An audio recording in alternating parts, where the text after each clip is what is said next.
วเล่าหาช่องเท่าอันนี้อยู่ตะหน้าแม่นบ่ค่อยจะเข้ามาบ้านหน้ามันมี2ที่ขายแล้วท่งหนึ่งนะนะ แม่นบ่รู้ ขายไปแล้วมันว่าแบบนี้นี่โหเฮาหัน แม่นเลย บ้านเนี่ยก็เปื่อยแล้วก็ซุกไปแล้วก็ล่ามไปล่ะเป็นน้ำใสๆแล้วก็แตกออกแล้วก็เปื่อยไปหึงไปแล้วก็ยิ่งเคี้ยวเลยสนั่นมะพร้าวอยู่จะเห็ดบ่ทันยิ่งแน่นอน ท่านอย่าปลูกก็ได้เนาะ บ้านมันมีเสาอยู่บ้านเนี่ยเขาไปจูดก็โตจอมปลวกนะทามก็โตพ่อเจ้าเลยไปหาหมงจอมปลวกอะไรไปคอดินน้ำจอมปลวกหั่นแล้วมาเซ่น้ำแล้วรูปเราเลยเศร้าเลยอันนี้หายังไม่ได้ถึงเวลา มึงได้แล้วจุด มันจุดยังไงมันบ่มี เราจูดในนาเราจูด มีโพนมันมีโพน มีอะไร จอมปลวก เราจูดบ้างแรงบ้างปีไก่นี่ ปีกายนี่ มันจะได้รอบ2 ปีแล้วมันมา ปี ปี กาย นี่ นี่น่ะแม่น ผู้ก็บอกจุดแล้ว โพน มันมีจอมปลวกแล้วเล่าเราไปจูดมาเนี่ยมันใหม่กับพี่เขา บอก ไม่กับตัวพี่หน้า แม่แล้วเป็นโพน บอกจุดม่องแล้วหัน รับแม่นไปแล้วเป็นเว้าแล้วเป็น2 ปี ล่ามา2 ปีนี่แหละพี่มันมา2 ปีมันบอกไปหาเล่าเขาจูดมา2 ปีแล้วเขาไม่ได้สนใจเรื่องตัวเลย เอาดินนั่นมาบ่ หัวมันหาจูด เอาดินมาทา เอาดินมาทา เจ้าไปหาเบิ้งสก้อนมงเราจูดเราสิเข้าใจอีโพนี่เราต้องเข้าใจคุณพ่อนี่เราจูดยังไงให้เราไปหามงหันล่ะกะมันมีจอมปลวกขึ้นยิบเอาจอมปลวกแล้วกะมาเสใส่น้ำฮะแล้วมันฆ่าบาดให้ยายหันมันสิเย็นภายใน3 มื้อมันสิตกเก็ดมันสิเศร้าเลยอันนี้ฮะ ได้เนาะ มันบริเวณพิษในเฮือนในซานนี่ มันเป็นทงหนึ่งอะสมมติทงหนึ่งคือขายแล้ว มันอยากมีสะมีกอไม้สะไพรดอกทงนะฮะแล้วทง แล้วมีเตาท่านห้างที่ขายฮะ แล้วทงไหนอันที่อัน มี มี เตา โพ ท่าน นห้าง ทงไหนที่มีโพนทงไหนทง ทงที่คนอยู่สูมือนี่ ให้ปูจุดหาจุดเลยจุดทงไหนมีต้นไหน หาจุดบ่ได้บ่ ก็มองเล่าจะจุดมันมีพงเดียวหนึ่ง เราหาหูจักดีผู้เจ้าเรา เล่าหูจักเมื่อบอกเล่าเราหูจักเลย ให้เจ้าว่าวันนี้อีพอให้เจ้าไปหาโมดุโพนที่เจ้าจุดฮะเจ้าจุดตำลักมั่วก็ได้ให้มันมีปวกเจ้ายุบออกประตูจอมปลวกฮะแล้วมาใส่น้ำแล้วก็ทาเลย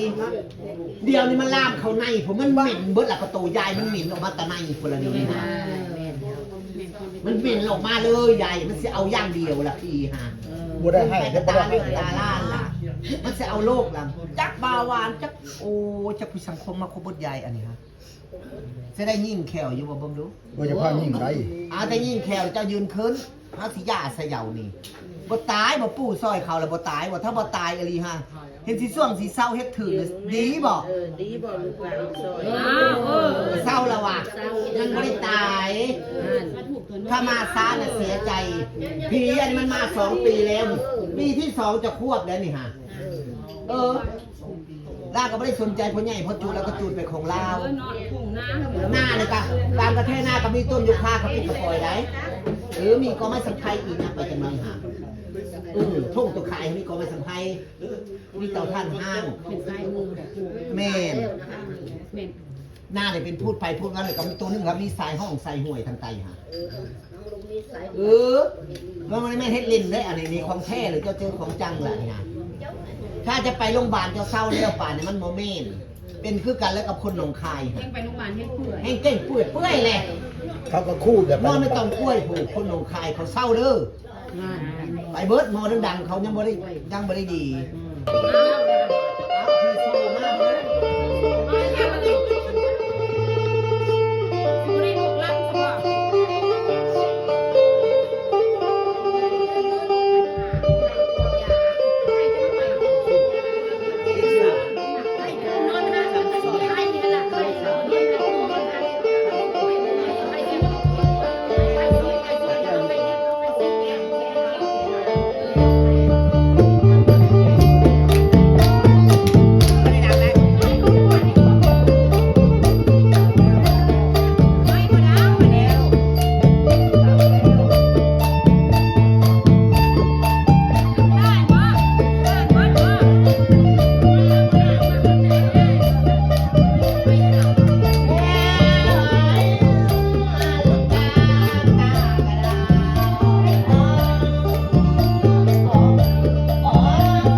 อ